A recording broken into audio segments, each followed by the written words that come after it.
한국이 오늘 11년 만에 유엔 안보리 비상임이사국으로 선출됐습니다.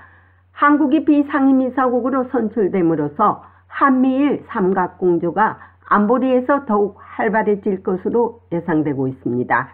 특히 중국과 러시아가 안보리 대북 제재에 대한 불이행을 반복하면서 앞으로 대북 제재 이행 등 북한 문제에 대해 어느 때보다 원활한 역할을 하게 될 것으로 관측됩니다. 국무성 파텔 수석 부대변인은 오늘 브리핑에서 한국이 안보리 비상임이사국으로 진출한 데 대한 본 기자의 질문에 미국은 한국의 안보리 당선을 축하하며 한국이 국제평화와 안보 유지에 기여하는 신뢰할 수 있는 목소리가 되리라는데 의심의 여지가 없다고 말했습니다.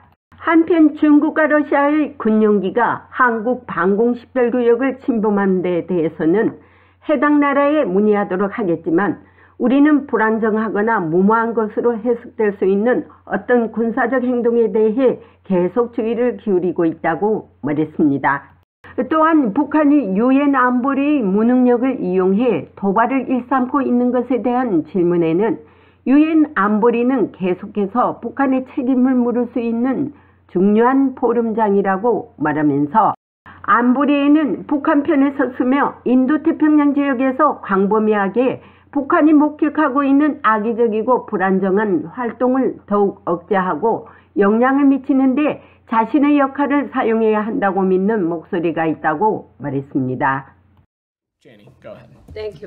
감사합니다. 베단트. 몇 가지 질문입니다. 한국이 오늘 유엔 안보리 비상임이사국으로 선출되었습니다. 이것에 대한 교야의 논평은 무엇입니까? 우리는 대한민국의 당선을 축하하며 대한민국이 국제평화와 안보 유지에 기여하는 신뢰할 수 있는 목소리가 되리라는 데 의심의 여지가 없습니다.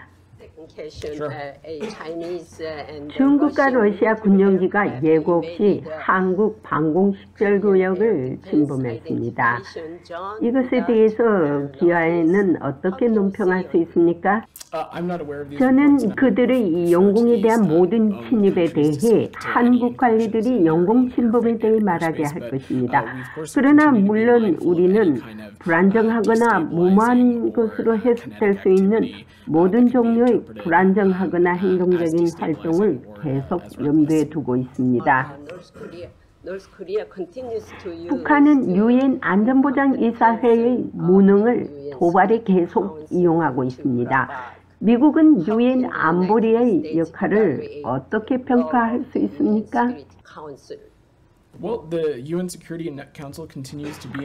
유엔 안전보장이사회는 계속해서 북한의 책임을 물을 수 있는 중요한 포럼장입니다.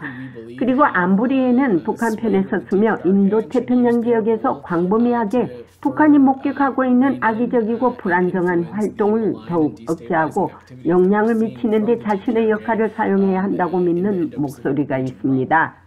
북한의 도발 위반에도 속수무책인 유엔 안보리, 거듭되고 있는 유엔 안보리의 무능한 역할에 대해 국제사회의 신음소리가 들리고 있습니다. 미국은 유엔 안보리에서 중국과 러시아가 북한 편을 들고 있는 데 대해 우회적으로 비판하면서 북한의 책임을 물어야 할 당사국들의 목소리를 원하고 있습니다.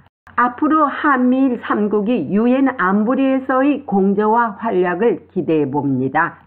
국무성에서 보이스 오브 워싱턴 제니박입니다.